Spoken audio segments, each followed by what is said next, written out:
Halo teman-teman, kembali dengan saya lagi Felix dan tentunya masih membahas mengenai Donghua terbaik di muka bumi, apalagi kalau bukan Saulen. Tangsan yang ingin berkontribusi dalam peperangan melawan Kekaisaran Roh Pelindung disarankan agar mengurungkan niatnya dan lebih baik berfokus pada ujian Dewa Laut tahap ke-8. Mengikuti saran tersebut, akhirnya ia mengajak Xiao kembali ke Sekte Hao Tian untuk berlatih dan berkultivasi di sana. Namun dalam perjalanan ketika melewati hutan pertarungan bintang, ia justru bertemu dengan Raja Kota Pembantaian yang tengah membantai sekelompok orang-orang Kekaisaran Roh Pelindung yang dipimpin oleh Hulena. Keduanya pun terlibat pertarungan yang sangat sengit.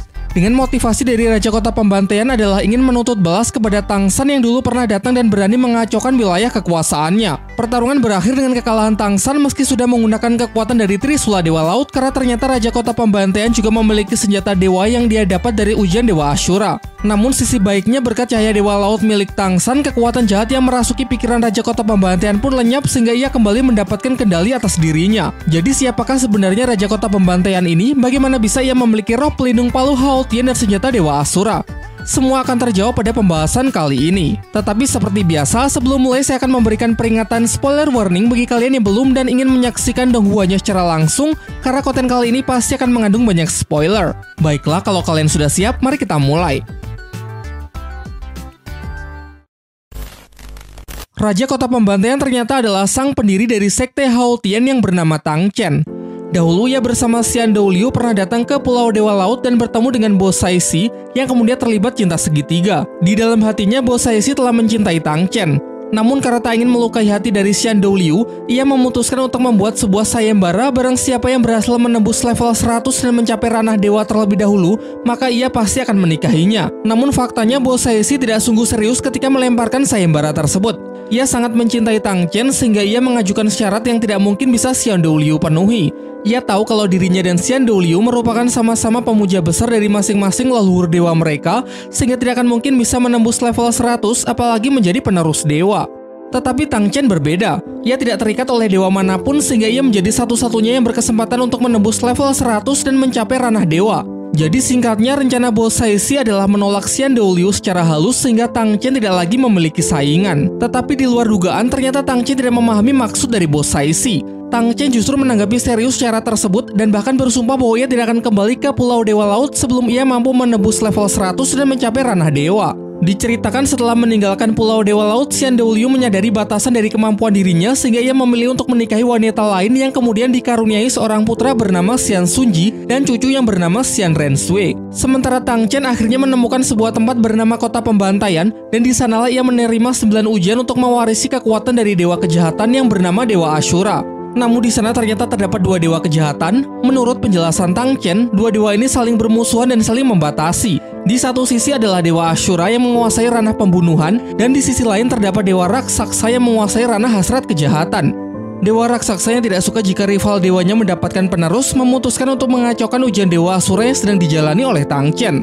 Dewa Raksasa mengirim makhluk jahat bernama Raja Kelelawar berkepala 9 darah merah untuk merasuki Tang Chen, menjadikan tubuhnya menjadi inang dan hampir mengambil alih seluruh kesadarannya. Akibatnya Tang Chen berhenti di ujian ke-8, melupakan jati dirinya termasuk janjinya kepada Bo Saisi sampai akhirnya menjadi penguasa di Kota Pembantaian. Dan tepat hari ini berkat cahaya Dewa Laut milik Tangsan, Tang Chen pun bisa terbebas dari pengaruh jahat Dewa Raksasa sekaligus menyelesaikan ujian Dewa Ashura tahap ke-8 dan mendapatkan pengakuan dari pedang Dewa Ashura. Namun semua ini sudah tidak berarti lagi, karena sebagian besar tubuhnya kini sudah rusak akibat tercemar racun dan niat jahat dari kelelawar berkepala 9 merah darah yang sudah menjadi parasit selama ratusan tahun. Setelah mendengar cerita dari Tang Chen, Tangsan pun segera berlutut untuk memberikan hormat kepada kakek buyutnya tersebut. Tangsan memperkenalkan diri dengan menunjukkan Palu Hao Tian miliknya dan menjelaskan bahwa ia adalah putra dari Tang Hao yang juga berasal dari Sekte Hao Tian. Ia kemudian menceritakan mengenai masalah yang sedang dihadapi oleh Sekte Hao Tian. Dimulai dari pemimpin suci Balai Roh Pelindung sebelumnya yaitu Xian Sunji yang mengincar ibunya sebagai siluman roh 100.000 tahun.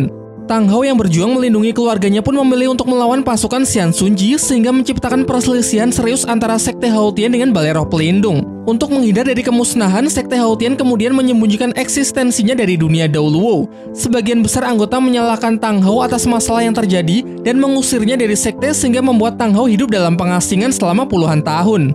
Setelah mendengar cerita Tang San, Tang Chen yang memang sangat menghargai cinta di atas segalanya sama sekali tidak menyalahkan Tang Hao. Sebaliknya ia sangat mengutuk tindakan keji dari Kekaisaran Roh Pelindung termasuk Xian Douliu yang sudah sangat keterlaluan. Tang San lalu meminta agar Tang Chen kembali memimpin Sekte Hao Tian dan berjuang bersama untuk mengalahkan Kekaisaran Roh Pelindung. Tang Chen sendiri sebenarnya juga merasa kalau ini adalah bagian dari tanggung jawabnya. Namun ia tidak akan bisa lagi mengembannya karena kini ia sudah berada di jalan yang benar-benar berbeda. Ia lalu menunjuk Tang San sebagai orang yang jauh lebih pantas untuk mengambil tanggung jawab tersebut, mengingat potensi Tang San yang juga jauh melebihinya.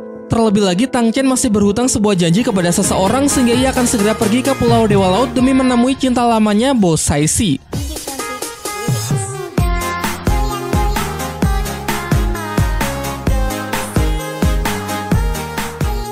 Sebelum pergi, ia sempat memberikan sebuah token Hao Tian kepada Tang San sebagai simbol bahwa ia telah mempercayakan Sekte Hao Tian sepenuhnya kepada cicitnya tersebut. Tak lama setelah kepergian Tang Chen, Hu Lena yang tersadar bertanya apakah Tang San telah membunuh Raja Kota Pembantaian, dan Tang San pun mengiyakannya agar dapat mempersingkat pembicaraan. Hu Lena kemudian kembali bertanya kenapa Tang San tidak sekalian membunuhnya, bukankah ia adalah orang dari Kekaisaran Roh Pelindung. Tang San kembali menjawab bahwa anggap saja kita impas karena dulu saat keluar dari kota pembantaian, Hu Lena juga tidak mengambil kesempatan untuk membunuhnya ketika sedang pingsan. Tang San pun menegaskan bahwa setelah ini mereka berdua hanya akan menjadi musuh. Meski Hu Lena diam-diam sangat menyukai Tang San, ia pun akhirnya juga sadar bahwa mereka benar-benar di jalan yang sangat berseberangan. Ia lalu mematahkan topeng Tang San yang dulu pernah ia ambil sebagai simbol kalau ia akan benar-benar mengubur perasaannya dalam-dalam. Setelah cukup jauh dari Hu Lena, Tang San kemudian menyampaikan permintaan maafnya kepada Xiao Wu karena ia tidak membunuh Hu Lena yang padahal dulu juga terlibat dalam insiden penyerangan di hutan pertarungan bintang. Untungnya Xiao Wu bisa memaklumi alasan Tang San. Meski ia sangat membenci Kekaisaran Roh Pelindung dan orang-orang yang dulu pernah menyerangnya di hutan pertarungan bintang, tetapi ia juga tidak akan setuju jika Tang San membunuh musuh yang sedang tidak berdaya. Setelah perbincangan tersebut, mereka pun kembali melanjutkan perjalanan ke pusat hutan pertarungan bintang karena dibalik kemunculan Hu Lena pasti ada rencana besar Kekaisaran Roh Pelindung berada di tempat ini. Dan benar saja, semakin memasuki hutan tercium bau darah manusia yang menandakan telah terjadi pertempuran. Dilihat dari beberapa bekas serangan yang tertinggal, Tang San menduga kalau ini pasti perbuatan dari Gui Mei, sang Douluo hantu dari Kekaisaran Roh Pelindung. Hal ini diperkuat dengan beberapa jasad dari Master Kekaisaran Roh Pelindung yang juga mereka temukan. Tang San kemudian mencoba menggunakan kekuatan medan rumput biru peraknya untuk mencari jejak dan akhirnya ia menemukan lencana serigala api milik Guru Xingming. Dari sinilah Tang San mengetahui apa yang sebenarnya telah terjadi. Karena kemarin di saat Guru Xingming sadar bahwa ia akan segera kalah dari Douluo hantu, ia menaruh sedikit sisa kekuatannya ke dalam lencana tersebut dalam bentuk ingatan untuk memberikan pesan kepada orang yang akan menemukannya. Setelah mengetahui pengorbanan dari Guru Xingming, Tang San pun dibuat semakin emosi dan bersumpah bahwa ia pasti akan membalas dendam. Dilihat dari jejak pertarungan, Xiao menduga kalau tujuan Kekaisaran Roh Pelindung datang ke lokasi ini adalah untuk menangkap Erming dan Daming. Maka dari itu ia segera mengajak Tang San bergegas pergi ke pusat hutan untuk membantu mereka.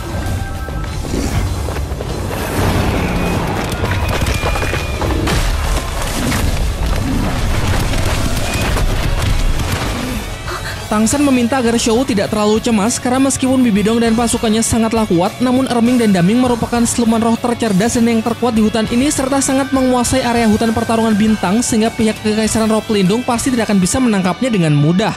Di sepanjang jalan diperlihatkan banyak siluman roh yang mulai berlarian meninggalkan hutan untuk menyelamatkan diri, sebagai pertanda kalau di depan terdapat kekuatan luar biasa yang sangat membahayakan. Xiao mengungkapkan kalau ia sebenarnya tidak ingin menempatkan Tang San dalam bahaya lagi. Namun karena ini demi menyelamatkan dua sahabat siluman rohnya, ia pun tidak mempunyai pilihan lain. Tang San pun kembali meyakinkan Xiao bahwa semuanya pasti akan baik-baik saja. Mengingat ia sekarang telah memiliki kekuatan Sang Dewa Laut yang tentu membuatnya juga tidak akan mudah untuk dikalahkan. Untuk mempersingkat waktu, Tang San berencana menggunakan kemampuan medan Kaisar Biru Perak untuk memindai seluruh hutan guna melacak lokasi Daming dan Erming secara akurat. Mengingat wilayah hutan banyak terdapat tumbuhan yang sanggup memperluas area cangkupannya. Dalam penglihatannya, Tang San dapat merasakan di wilayah utara terdapat banyak siluman roh yang mati serta racun kuat yang bertebaran sebagai pertanda kalau telah terjadi sebuah pertempuran yang sangat hebat. Tang San kemudian menjelaskan kepada Xiao Wu kalau kekuatan pikirannya telah berhasil menemukan perkiraan posisi mereka. Namun sepertinya dua siluman roh ratusan ribu tahun tersebut sekarang sedang terus berlari dari kejaran sesuatu yang jelas menggambarkan kalau situasi mereka yang memang sedang tidak baik-baik saja. Dan skenario terburuk mereka sedang diburu oleh Bibi Dong yang membawa banyak Feng Hou Douluo kuat sehingga tidak heran sanggup memojokkan Daming dan Erming. Tang San lalu mengajak Xiao bergegas menuju lokasi pertempuran karena kemungkinan Daming dan Erming sudah terluka sangat parah. Shou yang terlihat begitu syok kemudian Tang San simpan ke dalam kantongnya dan berjanji bahwa ia pasti akan bergerak dengan cepat untuk menyelamatkan dua sahabat lama Shou tersebut. Apa yang dikhawatirkan Tang San ternyata benar-benar terjadi. Diperlihatkan Daming dan Erming yang terluka sangat parah tengah melarikan diri dari kejaran Bibi Dong beserta 6 Feng Hou Douluo yang ia bawa. Masing-masing mereka adalah si Douluo wanita elang api yang dulu pernah ikut menyerang Sekte Pagoda Cahaya Kibau, Yue Guan sang Douluo Krisan, Wu Mei sang Douluo Hantu, Shilong sang Douluo Tongkat Ular, dan Chisui sang Douluo Ikan Buntal yang dulu pernah mengacaukan Kekaisaran Tiando, serta Tuo Boshi sang Douluo Naga Suci, pemimpin dari Sekte Naga Suci. Dengan nafas yang sudah terengah-engah, Daming mencoba menahan mereka berenam menggunakan sisa kekuatannya, yaitu teknik roh bidang penundaan. Namun sayangnya medan penunda hanya bisa menahan mereka dalam waktu yang sangat singkat karena kekuatan Daming yang sudah hampir terkuras akibat racun laba-laba kematian dari serangan Bibi Dong. Ia terluka sangat parah. Dalam flashback dijelaskan kalau dua siluman roh ini mendapatkan sergapan mendadak dari teknik penyatuan roh pelindung Douluo Krisan dan Douluo Hantu, yaitu teknik bipolar statis yang dapat menghentikan 100% pergerakan mereka. Hal ini mengakibatkan banyaknya serangan berikutnya yang tidak dapat diantisipasi.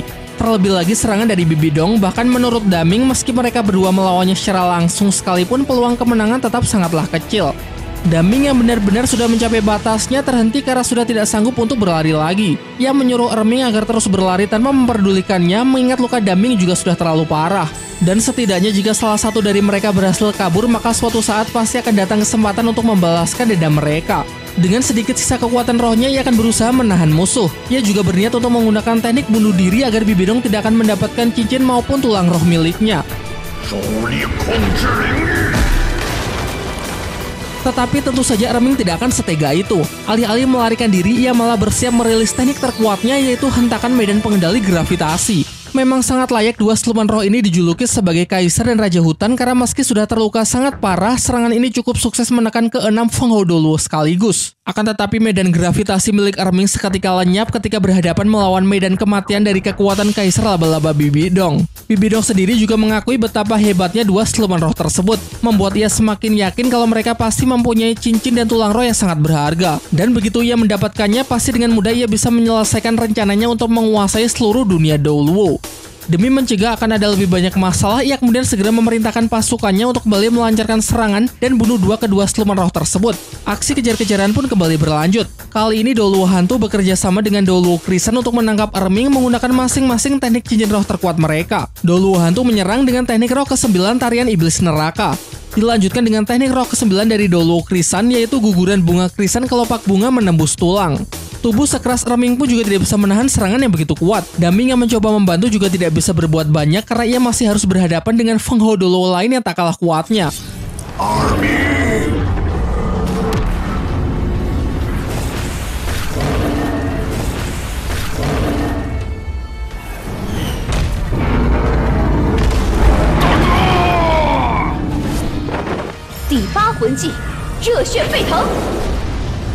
Tetapi beruntung finishing dari Douluo Elang Api berhasil Erming gagalkan menggunakan teknik petir penghancur bumi. Teknik roh segel batu milik Erming segera dirilis untuk melumpuhkan Douluo wanita tersebut.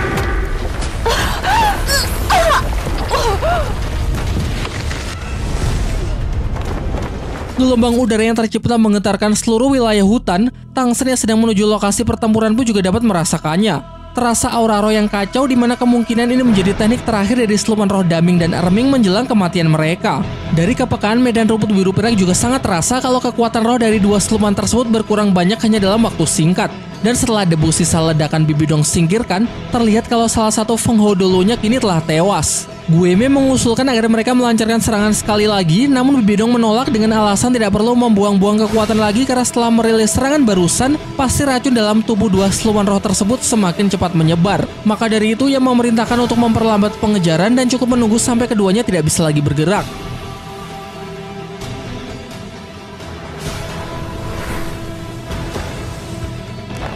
Hari sudah mulai gelap. Tang Shen yang masih terus mendekat dapat merasakan kalau para Masro yang memburu Daming dan Erming masih terus melakukan pengejaran, yang mana berarti serangan terakhir menjelang kematian barusan belum bisa memberikan luka yang berarti kepada para Feng Hou Doluo Kekaisaran Roh Pelindung, serta sama sekali tidak sedikit pun mampu melemahkan aura milik Bibi Dong. Dikhawatirkan kemampuannya mungkin sudah tidak kalah dari bos Saishi yang berada di level 99. Hal ini membuat Tang Shen menjadi ragu apakah ia bisa menyelamatkan Daming dan Erming dengan kekuatannya saat ini. Meski setelah melewati sederet ujian Dewa Laut, kekuatannya sudah jauh meningkat dan di level 85 ia sudah sanggup mengalahkan para Feng Hou Doluo biasa. Namun kalau Bibi Dong sepertinya sejak awal sudah jauh melampaui Feng Hou Doluo biasa. Baik dari segi level, teknik cincin maupun tulang roh, ia tidak akan mempunyai kesempatan untuk bisa menang. Bahkan mungkin sekalipun menggunakan kekuatan dari Trisula Dewa Laut, mengingat sampai saat ini ia juga belum bisa mengembangkan seluruh potensi dari senjata dewa tersebut. Sempat berharap andai saja Tang Chen dengan pedang asuranya bisa datang untuk membantu. Namun hal itu tidak akan mungkin karena kakek buyutnya tersebut sudah terlanjur mengambil jalan yang berbeda. Di waktu yang bersamaan, Erming akhirnya terjatuh setelah racun di tubuhnya sampai ke jantung, membuatnya begitu kesulitan bernafas dan situasi semakin diperburuk dengan kedatangan Bibi Dong bersama para Feng Hou Doluo yang sudah berhasil mengejarnya. 倒下吧，成为我的魂环魂骨，是你们的荣幸。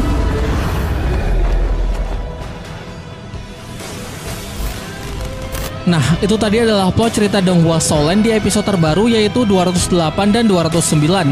Dan sekarang agar bisa tidur nyenyak, saya akan lanjutkan sampai tamat namun hanya berdasarkan cerita novelnya ya. Peringatan keras bagi kalian yang setia menunggu versi animasinya karena penjelasan setelah ini adalah spoiler dari sumber aslinya, bukan sekedar teori sehingga pasti akan akurat. Baiklah, kalau kalian sudah siap, mari kita lanjut.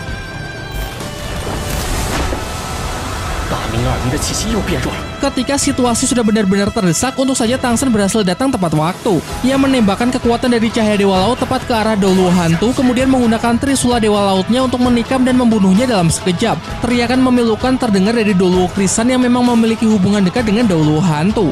Namun tidak ada waktu untuk berduka atas kematiannya, karena pertarungan melawan Tang Shen langsung diambil alih oleh Bibi Dong yang memperlihatkan roh pelindung pertamanya yaitu Kaisar Laba-Laba Kematian dengan 9 cincin roh, 2 kuning, 2 ungu, 4 hitam, dan 1 merah.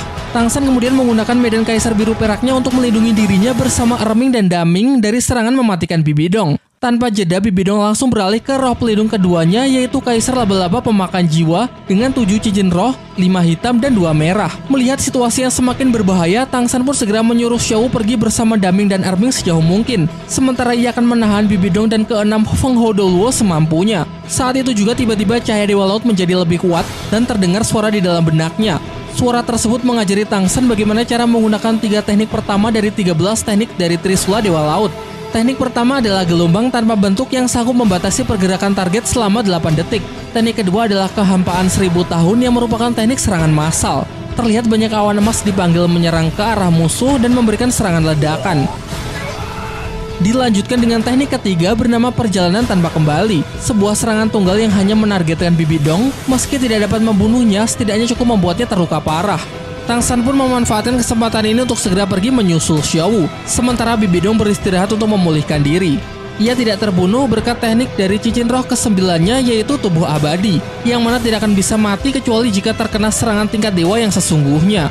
Xin kemudian beralih ke tempat Daming dan Erming yang menyampaikan rasa terima kasihnya kepada Tang Shen karena telah memenuhi janjinya untuk selalu melindungi Xiao. Erming lalu mengatakan bahwa kini sudah saatnya Tang Shen berkorban untuk kebangkitan Xiao. Tanpa membuang-buang waktu lagi, Tang Shen pun segera menusuk lengan kanannya sendiri menggunakan Trisula Dewa Laut untuk mengambil tulang roh Xiao. Selanjutnya ia juga akan mengembalikan cincin ke-6 yang dulu pernah diberikan Xiao meski ia tahu setelah mengembalikan kekuatan Xiao dirinya akan mati. Namun Daming dan Erming yang sangat kagum dengan ketulusan Tang Shen tidak akan membiarkannya mati begitu saja. Keduanya pun sepakat untuk melakukan pengorbanan demi mengisi dan mengganti kekuatan Xiao yang akan dikembalikan oleh Tang Shen. Di bawah pengorbanan mereka, Tang Shen ternyata telah mencapai level 90 sehingga pengorbanan Daming mengisi cincin roh ke-9-nya serta tulang rohnya melekat di tangan kanan Tang Shen dan memulihkan lukanya dengan sangat cepat. Giliran Erming yang datang setelahnya, tulang rohnya melekat ke tangan kiri Tang Shen dan cincin rohnya menjadi cincin roh pertama untuk roh pelindung Palu Hao Tian. Sementara itu Bibi Dong yang telah kehilangan jejak Tang Shen benar-benar sangat marah. Terlebih lagi ia dapat merasakan kalau Tang Shen baru saja selesai menyerap cincin roh 100.000 tahun lagi sehingga pemuda itu pasti akan menjadi penghalang terbesarnya di masa depan. Singkat cerita, Tang Shen bersama Xiao mendatangi kebun tanaman dewa milik Du Gubo, di mana tempat ayah dan ibunya tinggal. Ia lalu melepaskan medan kaisar biru perak dan cahaya dewa lautnya, yang sangat mengejutkan karena Ajin mengalami pertumbuhan yang sangat cepat. Di sini jugalah Tang Shen melanjutkan proses kebangkitan Xiao sepenuhnya. Di bawah cahaya dewa laut, Xiao menyerap kembali tulang rohnya dan cincin roh ke-6 Tang Shen yang dulu pernah ia berikan, yang kemudian diikuti oleh 4 cincin roh pertama milik Tang Shen. Hal ini karena dulu saat melakukan pengorbanan, Xiao telah mencapai level 50-an, sehingga kini ia juga membutuhkan 5 cincin roh agar bisa bangkit sepenuhnya. Tang Shen yang kehabisan tenaga akhirnya jatuh pingsan. Ketika dia bangun, dia dan Xiao berpelukan sambil menangis sebelum pingsan lagi. Membutuhkan waktu 3 hari untuk pulih sepenuhnya, sementara ibunya di bawah cahaya dewa laut telah tumbuh sepertiga dari ukuran tubuhnya. Tang Shen kemudian menjelaskan bahwa dia memiliki sebuah cara untuk menghidupkan kembali ibunya dan memulihkan anggota tubuh ayahnya. Singkat cerita, Tang Shen dan Xiao memberanikan diri untuk pergi ke hutan dan bertemu dengan siluman kaisar laba-laba berusia 50.000 tahun lebih untuk dijadikan pengganti cincin roh ke-4 milik Tang Shen. Ia juga menggunakan kemampuan medan biru peraknya dan kekuatan pikiran untuk merasakan keberadaan makhluk. Tang Shen berhasil menemukan siluman roh lain yang setidaknya berusia 50.000 tahun untuk memulihkan cincin roh yang tersisa. Ia juga berhasil menambahkan 2 cincin roh pelindung Palu Hao Tian dalam kurun waktu 3 hari. Setelah kondisi Tang Shen benar-benar sudah pulih dan Aiyin juga sudah bisa berhasil dibangkitkan, mereka sekeluarga berangkat menuju sekte Hao Tian. Singkat cerita, mereka telah tiba di bawah kaki gunung, namun muncul salah seorang anggota sekte Hao Tian yang menghentikan mereka. Ia mengizinkan Tang Shen untuk naik ke sekte Hao Tian, tetapi tidak mengizinkan 3 anggota keluarga lainnya untuk ikut bersamanya. Tang Shen pun bersedia untuk mematuhinya. Ia meninggalkan Xiao bersama kedua orang tuanya dan berjanji bahwa pasti akan segera kembali untuk membawa mereka. Sesampainya di aula sekte Hao Tian, ia kembali bertemu dengan Tang Xiao yang terlihat sangat senang ketika melihat Tang Shen yang kembali dari Pulau Dewa Laut dengan selamat. Namun ia juga sangat terkejut ketika tahu kalau Tang Shen ternyata juga sudah membawa ayahnya. Tang selalu menagih janji ketua sekte yang pernah mengatakan asalkan Tang Shen dapat memenuhi 3 syarat, maka ia diperbolehkan untuk membawa keluarganya kembali ke sekte Hao Tian. Tang Xiao lalu meminta Tang Shen untuk membicarakan hal ini terlebih dahulu dengan mengumpulkan semua orang di aula sekte Hao Tian. Terasa suasana yang sangat tidak mengenakan, karena ternyata masih banyak anggota dan tetua yang belum bisa menerima Tang Hao kembali. Seketika Tang Shen pun terbawa emosi dengan menghina sekte Hao Tian dan semua orang yang telah hadir di dalam aula. Tetua ke-7 tidak terima dengan penghinaan Tang Shen sehingga ia mengajaknya keluar untuk kembali berduel. Namun jelas kali ini perbedaan kekuatan di antara keduanya sudah benar-benar jomplang. Tang Shen menyerang dengan pukulan kera raksasa merupakan teknik tulang roh dari Erming, mendorong tetua ke-7 menjauh. Dijelaskan bahwa teknik tulang roh Erming mempunyai kemampuan untuk memanipulasi gravitasi yang bernama meriam pemecah surga. Tetapi sayangnya bahkan setelah kekalahan dari tetua ke-7, para tetua lain masih saja belum bisa menerima Tang Hao. Maka dari itu untuk mendapatkan hak suaranya, Tang Shen pun berniat untuk menantang 5 tetua sekaligus. Tantangan diterima. Para tetua melangkah maju tetapi langsung dikejutkan dengan roh rumput biru perak milik Tang Shen yang sekarang berisi 5 cincin roh hitam dan 4 cincin roh merah. Tang Shen lalu melepaskan teknik medan, yang mana di waktu yang bersamaan para tetua mengeluarkan Palu Hao Tian dan membentuk formasi 5 sudut untuk mengepung Tang Shen. Tetua kedua merilis teknik roh ke-8-nya yaitu hantaman palu raksasa. Namun serangan tersebut gagal mendarat karena Tang Shen telah menjebaknya terlebih dahulu menggunakan kekuatan mental.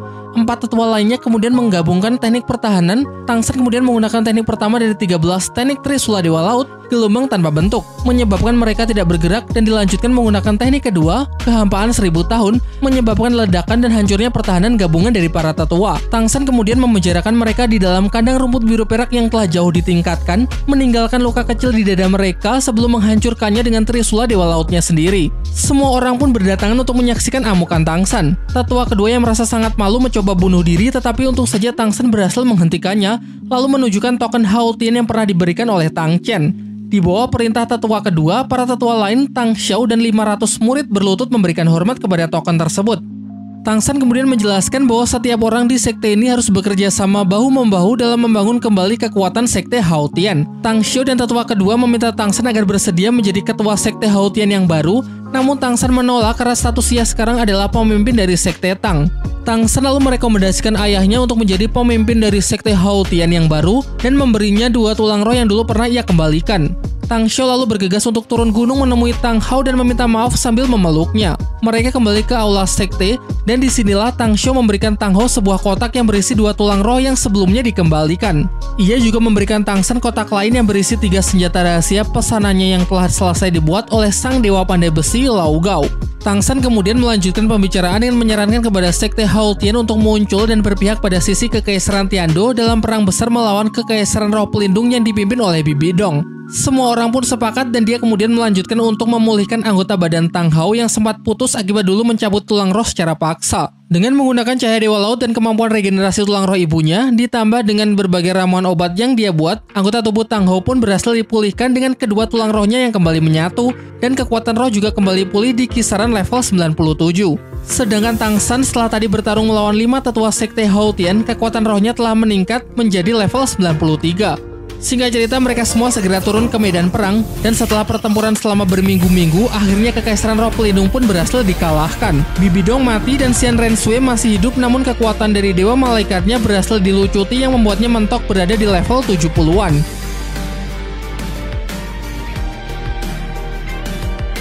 Tapi itu tadi cerita berdasarkan novelnya karena Donghuanya memang belum rilis sejauh itu ya. Jadi mohon bersabar aja dan sampai jumpa di video selanjutnya.